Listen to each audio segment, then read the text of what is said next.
I'm not shy about my feelings towards that whole thing and Mike and just all that in general. So yeah, All right. Well, then, if you don't mind, I will go ahead and just jump right in. sure. For anyone who kind of stumbles on this Coleco Chameleon thing and they're digging back and they're like, there's a history here. What is going on? Mm. And I say I'm talking to someone who kind of had an inside track way back when. Can you just kind of introduce like what your role in this story is? Yeah, so I've known Mike for a while. I think it's like since late 2009, early 2010, somewhere around there. And I've worked with Mike for 3, 4 years at Game Gavel, wrote countless Hmm. things for that site, and helped him, kind of redefine like how he wanted to be a part of the retro community. And before Mike met me, I don't think like written content was a primary focus or like in his blueprint. But Game Gavel is what it is. It's an auction site. It used to be Chase the Chuck Wagon. He picked it up, and he was forever convinced if I just get 10% of that eBay market, man, then I'm off to the races. 10%. Right. Yeah. And I don't Yep. think that was like his realistic thing. Maybe it was, maybe it wasn't. But Mike is a big dreamer. That's for sure. Hmm. And Yeah. that's been one thing that has been a consistent thread through everything I know about Mike and through everything that's still, is kind of transpiring today. Mike is definitely not a person who dreams small, and he doesn't believe. To his credit, I think it's an admirable trait to have. He doesn't believe Yeah. in limiting, things or putting a glass ceiling on something. If he's going to aspire to something, he's going to go, Super Bowl with it. Yeah, I'm glad you put it that way because I mean, clearly, I don't know him personally at all, but the impression I've always got is, I mean, I've seen some ugly things said about him, and I don't feel he's actually malicious. I think he's just kind of aloof to the Mm, impression you give when. Well, I'm I just could from my comment take. on some of I'll those give one example. Yeah, things. Sure. but Yeah, go to ahead. give one example, the original Indiegogo ask when they were seeking, I think it was $2 million. Right, right, A guy like me sees that, and I'm like, I don't know this group of people. I've never heard of anything they've put out before. right. I I actually can't believe they're asking for that much. Do they actually think like? So he's clearly a passionate, zealous kind of guy. Yeah, and that was again, going back to why I stuck by Mike for so long is he has a very great ability to inspire you to believe in the same things that he believes in. You know what I Hmm. mean? He's a very good salesman, and he can definitely get you amped up for all kinds of things. Like you spend an hour on the phone with him, and you're just like, yeah, I think you could take on GameStop. Yeah, sure, why not? Like, and then you Yeah, calm I'm down. sold. Yeah, exactly. You calm down, you have a glass of wine, and you're like, wait a minute, maybe that was a little, yeah, like a little bit over, like you said, a little bit overzealous. But Yeah. again, I think that there's a time and a place for a person like that, and he's Hmm. definitely in the right configuration. One of the best people that you can have to champion ideas for you and everything. But Hmm. that takes us to like late 2013, I think, like the end of the summer, somewhere around there. And I was telling Mike, dude, let's like I'm not trying to talk shit, but I will say that Hmm. like I'm not a big fan of retro UK, or I wasn't at the time. Hmm. Like in that moment in time, I was just like, it's a good magazine, but I feel like it could be better. There's more things I want to see out of it. And I told Mike, I was like, I think, there's an opportunity to fill a void and create a superior product in that Yep. regard and like do a really good digital retro focused magazine. I was like, and instead of, these stories about like, the developers and stuff, because it's like Retro UK is a very developer focused magazine, or it was at the Hmm. time. I was like, let's do more features about the games themselves and the history, right? I was like, Yeah, because sounds that, great. right? And I was just like, and that would be a fantastic thing. And so, you know, I got David Giltine, and at the time, who was this nobody David Giltinin was this dude from Ultra Mega Death Ray. Like, what the what? So nobody, at that point in time knew Giltinin as anybody or anything like that. And it was me and Giltinin putting this thing together over the course of a couple of weeks, and it was horrible. It was total garbage. And we called it Game Gavel Digital Magazine issue #1. And we released it through the Game Gavel forums. I think a couple people bought it, like 3 maybe for $2. Oh yeah, that sounds And typical. right. But one of the people who ended up getting this little, basically PDF we put together, glorified PDF at best, was this guy by the name of Mark Kaminsky. Now, Mark is a dude who does layouts and all that kind of good stuff for big magazines and everything else. And he, basically came to Mike and talked a bunch of crap about my lack of design capability and everything. It's totally deserved. Yeah, but he was just like, I that. want to, turn this into an actual thing. Like, I can do the pagination. I can make this, like, much better. And so Mike's telling me about it. He's like, this guy thinks he can do this with it and turn it into this, and it's going to be this, cool thing. And I was like, hey, Mike, if we're able to make this idea something better than what my limited skill set is, then sure.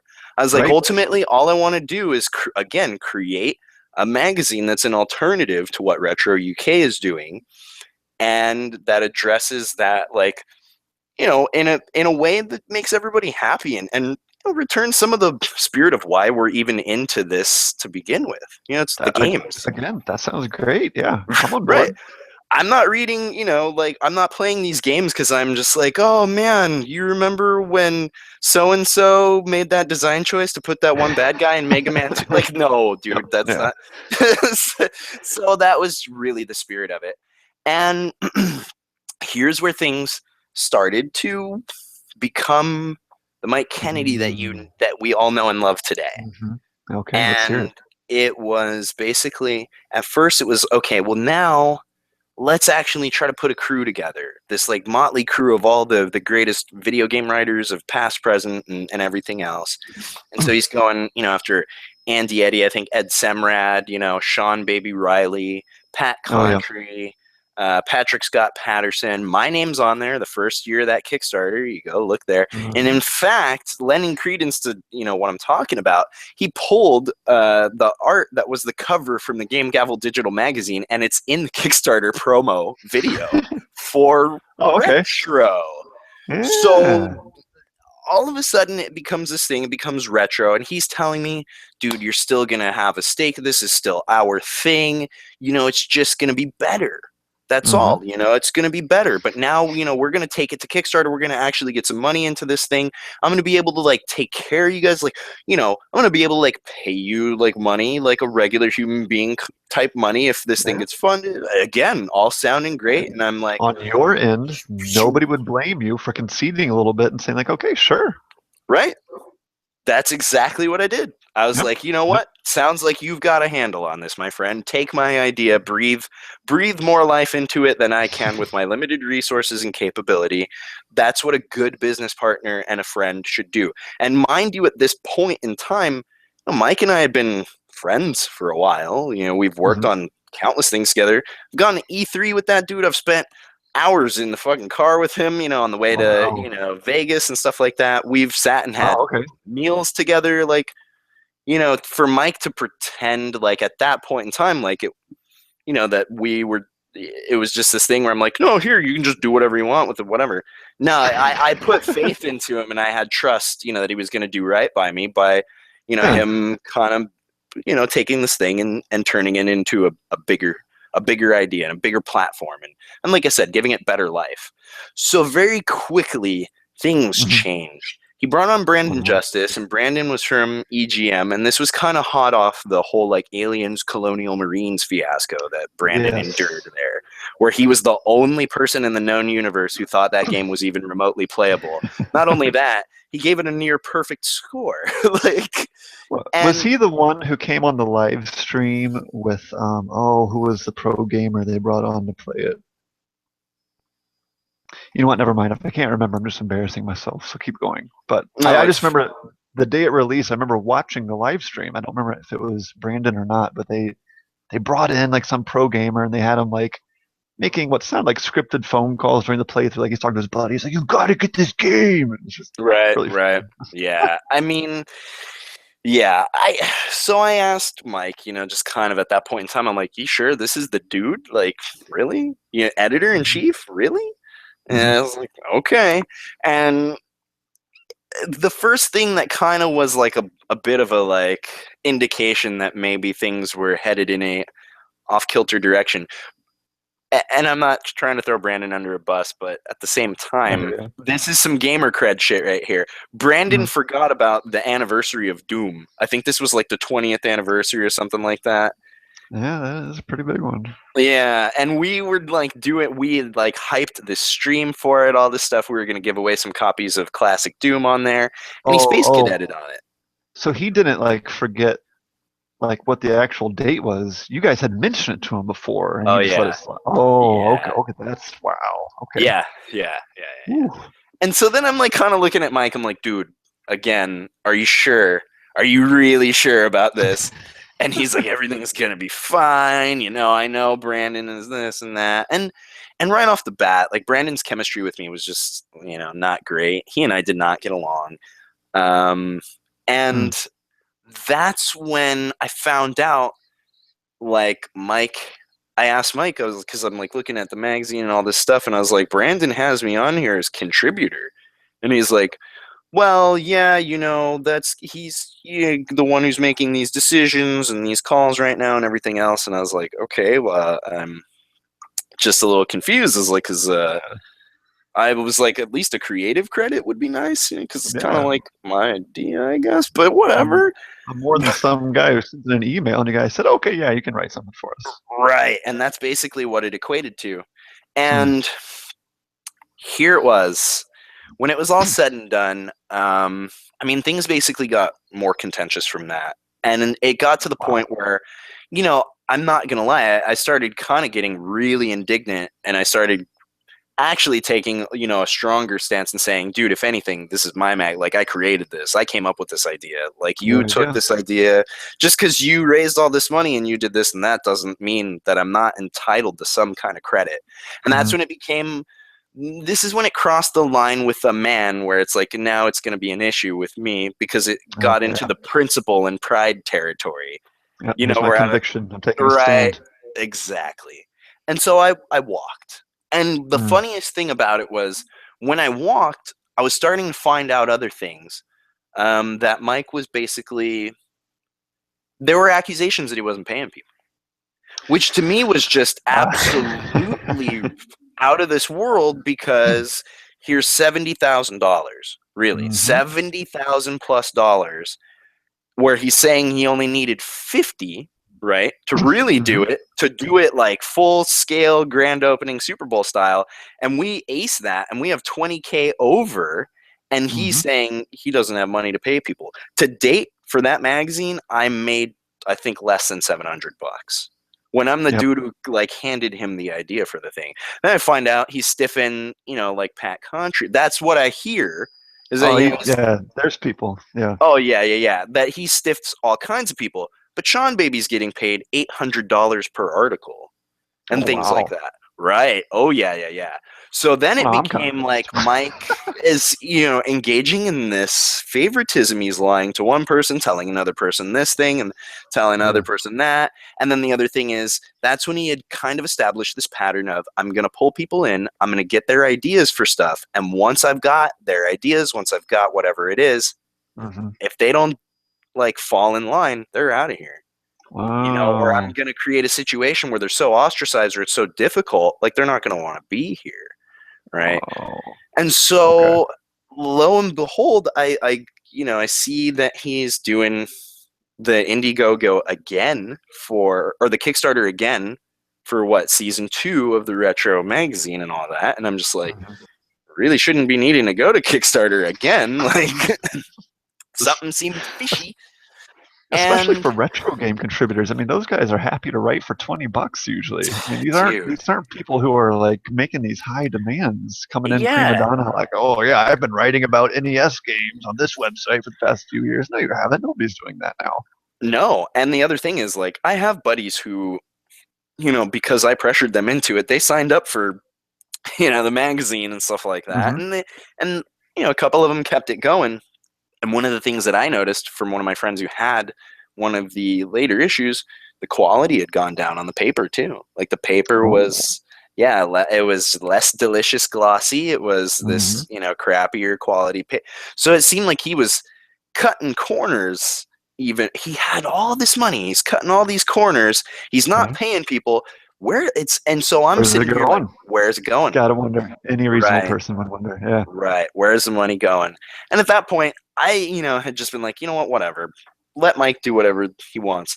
But at that point in time, I think this was right around when he was starting to talk about the VGS. And I got a message from one of those two people, Mark or Brandon. I'm not going to say which, but I will say that it was really funny because when I was raising such a stink about, like, dude, I've helped bring this thing into life and all that, neither of those two dudes wanted to stick up for me at all. Because I'm sure, like, at that point in time, they're like, well, if I can kind of put this guy lower on the totem pole, hey, why don't you forget about it? Oh, yeah.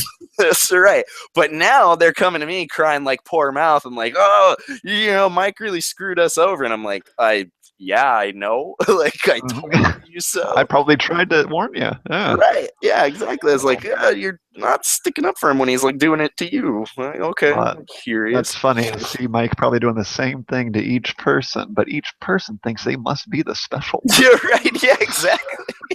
And I'm like, dude, I've worked with this dude for years. I'm like, I could see through some of his shit, And that was the thing. When I saw what he was doing, I was like, nah, dude, I'm done. I was the first one to go.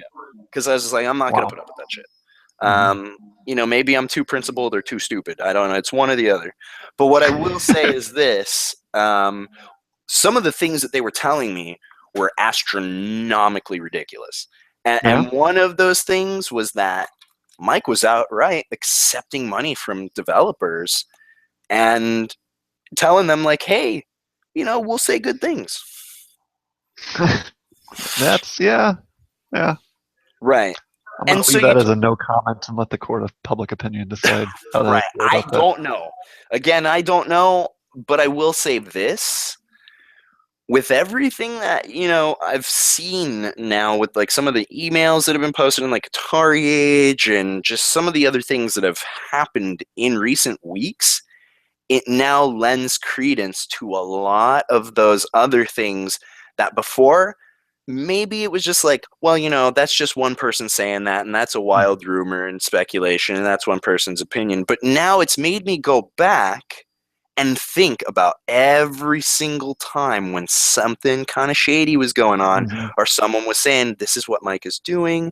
Now I'm like, how much of that is true now? Because obviously, when you're willing to put a fucking capture card in a translucent Atari Jaguar shell and say, look at my prototype.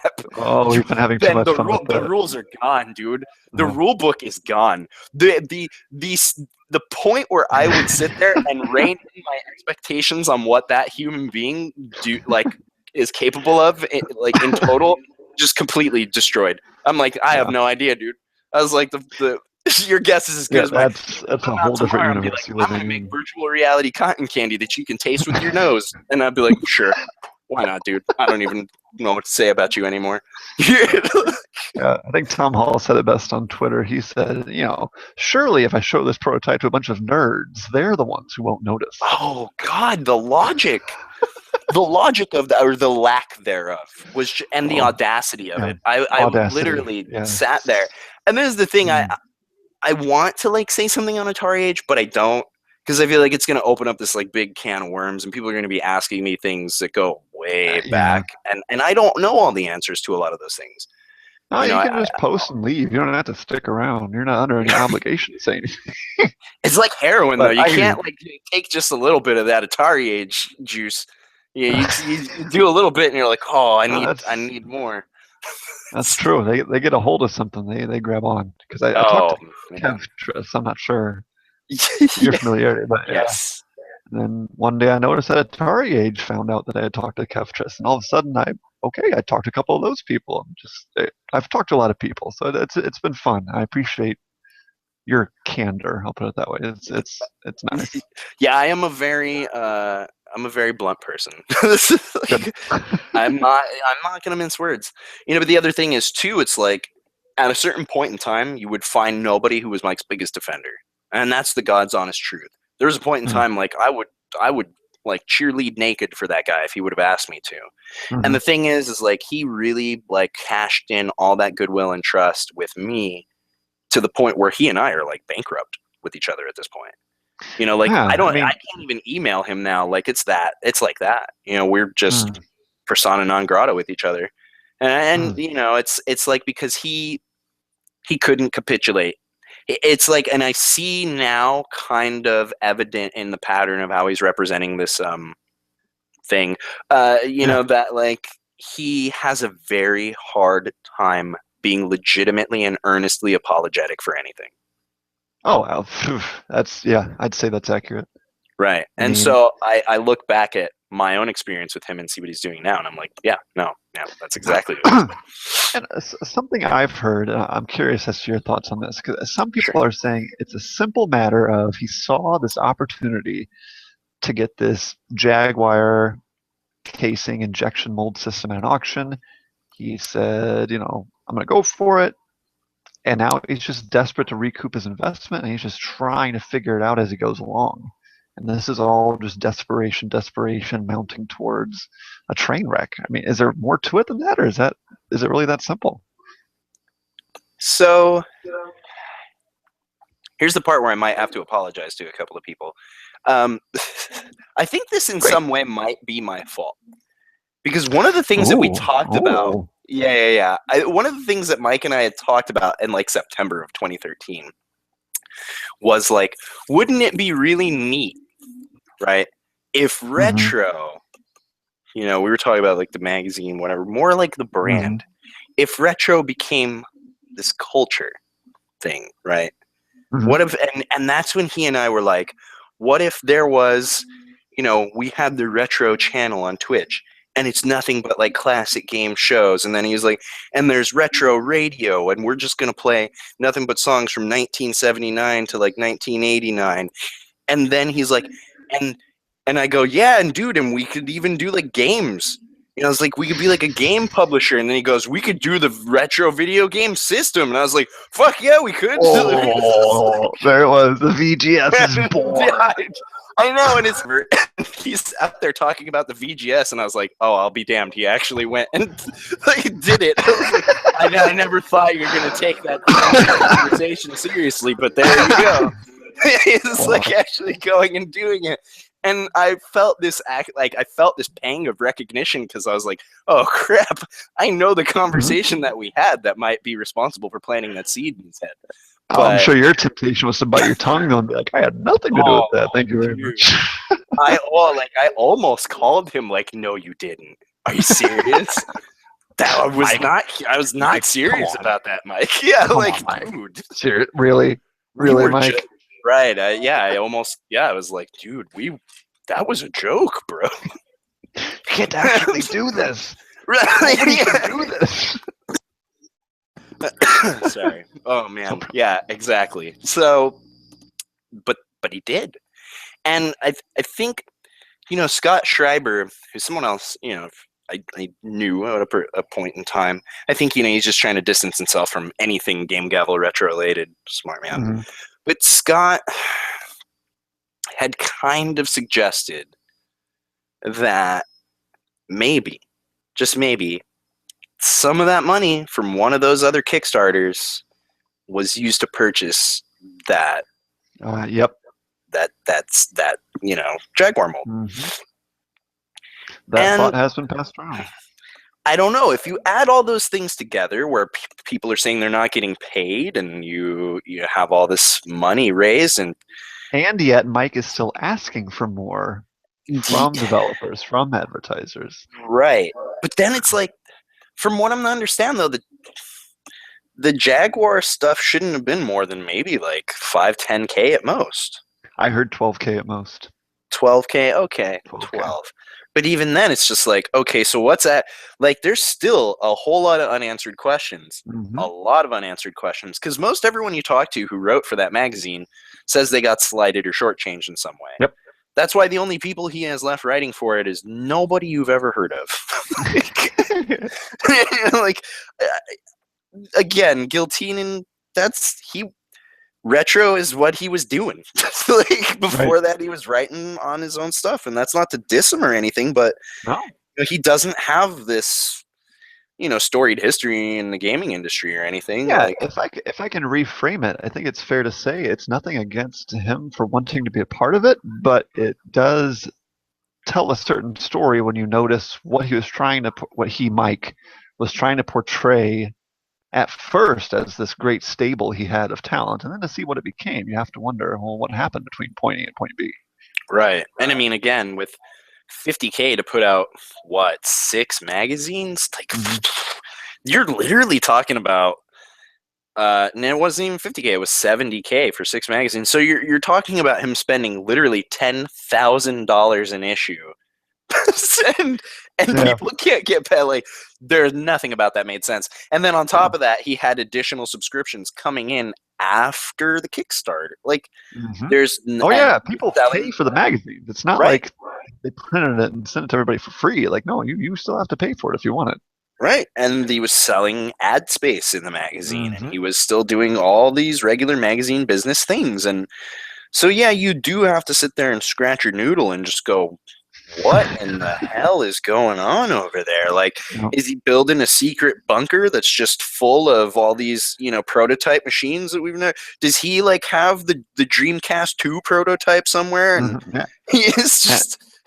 And the crazy thing is, if he is working on something, what is he waiting for? Like, is now not the time when you should be like, oh yeah, by the way. Knowing everything I know about Mike, I don't know that that's true. If only because here's one thing I will say about Mike: when Mike has something good, you basically have to staple his mouth shut to get him to like not talk about it. He's just not that kind of a person.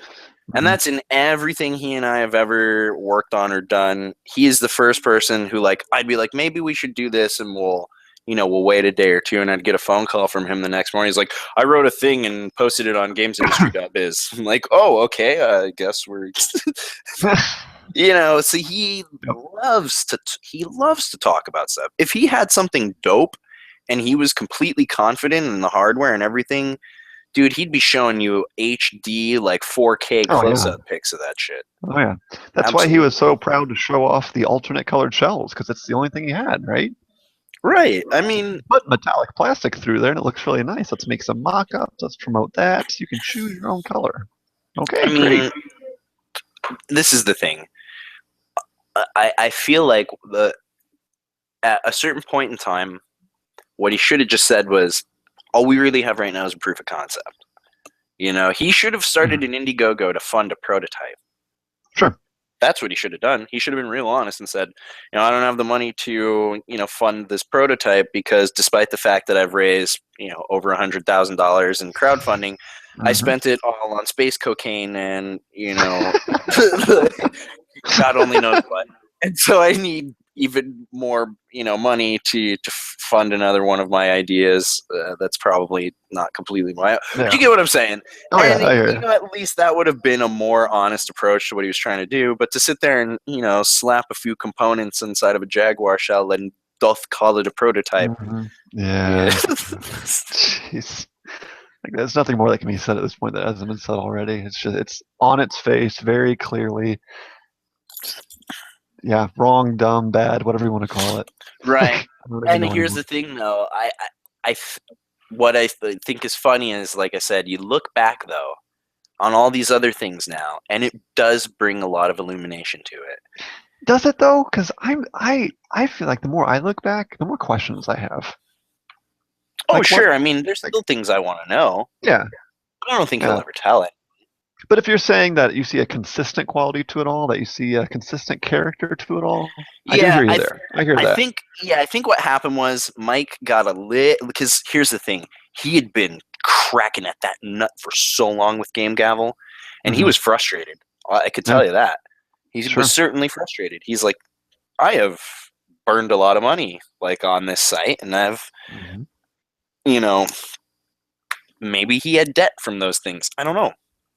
But what I do know is that when retro finally, resonated with people and it cracked, I think that changed a lot for his Hmm. mind, for his psyche, and I think, Okay. despite the Wow. fact Well, despite the fact that we don't want this to be true, money changes people, you know. or it reveals them. Yes. And so I think that's kind of what happened was after so long and being frustrated at, going at this and feeling maybe he felt a little put out or felt like at this point, the retro community kind of owed him something because he Hmm.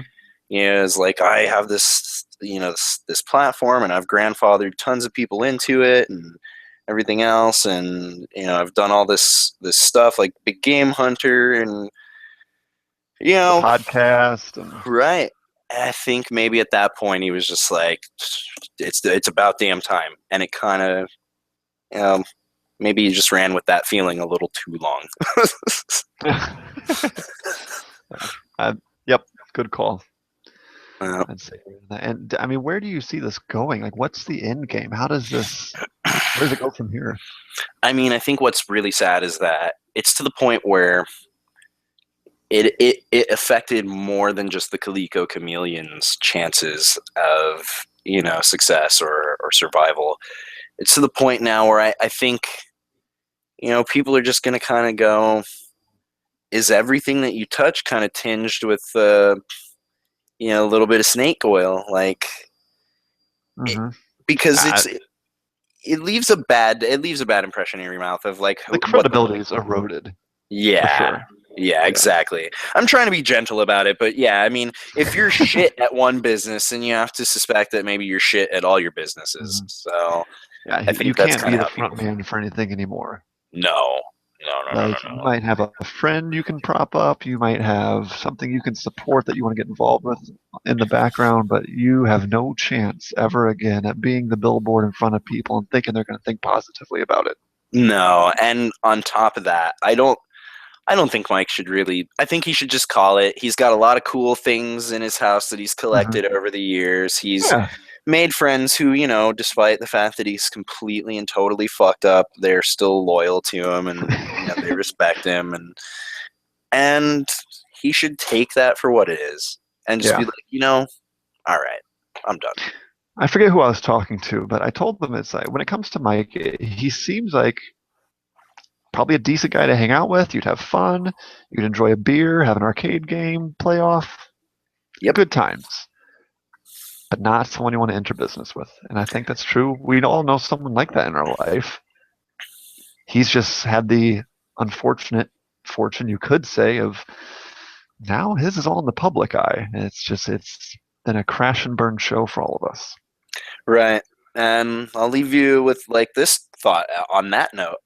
Hmm. Again, I was by his right hand side for, like I said, almost 4 years. Yep. And I was the first person who he was just like, so I'm going to change a few things on you here. And it's like, if he Yeah. was willing to do that to me that quick, Yeah. you know, And that the, was 3 years ago. You right. started talking like that. Yeah. That's where else. Wow.